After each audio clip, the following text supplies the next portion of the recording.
বলিউডে যে নামটা শুনলেই চোখের সামনে ভেসে ওঠে স্টাইল, সুপারহিট ডায়লগ আর মারকাটারি অ্যাকশন, তিনি সালমান খান। 3 মাস আগেই মুক্তি পেয়েছিল সিকান্দার। সারা তেমন মেলেনি ঠিকই, কিন্তু সালমান তো ঝড়ের মতো যখন ফেরেন, গর্জন তুলে ফেরেন।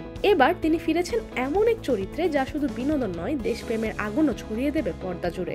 নামটা জানার পর থেকেই বলিউড কাঁপছে। Battle of Galwan. 5 জুন নিজের সোশ্যাল মিডিয়ায় আচমকাই একটা মোশন পোস্ট শেয়ার করেন সালমান। ক্যাপশন নেই, ঢাকঢোল নেই, কিন্তু ফার্স্ট লুকে বাজিমাত।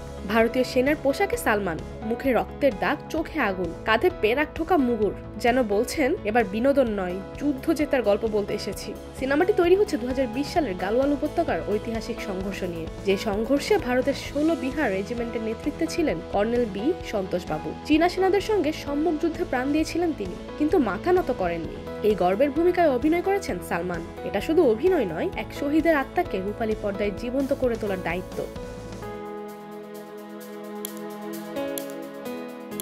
15,000 ফুট উচ্চতায় হাড় কাঁপানো ঠান্ডা আর চরম উত্তেজনার মাঝে হয়েছিল এই লড়াই। 45 বছর পর ভারতীয় চীন সীমান্তে রক্ত ঝরেছিল। সেই ইতিহাসের জ্বলন্ত অধ্যায় এবার তুলে ধরা হবে বড় পর্দায়। পরিচালনায় রয়েছেন অপূর্ব লাখিয়া। শোনা যাচ্ছে সালমানের বিপরীতে দেখা যেতে পারে চিত্রাঙ্গদা সিংকে। আর লাদাখে শুটিং শুরু হচ্ছে এই জুলাই থেকেই। ফার্স্ট লুক দেখেই নেট দুনিয়ায় জোয়ার। কেউ লিখেছেন, ভাই ফের বক্স অফিসে আগুন লাগাতে এসেছেন। আরেকজনের মতে, বলিউডের আসল হিরো আবার ফিরছেন, এবার শুধু অভিনয় নয়, দেশপ্রেম নিয়ে। এই সিনেমা শুধু আরেকটি সালমান খানের রিলিজ নয়, এটা একটা শহীদের গল্প, একটা জাতির সম্মান। সালমান ভক্তরা বলছেন, এই সিনেমা শুধু দেখবো না, অনুভব করব। এবার সালমান ফিরছেন একেবারে নতুন এক রূপে, যেখানে অ্যাকশন, আবেগ আর দেশপ্রেম একসাথে বিস্ফোরণ ঘটাবে।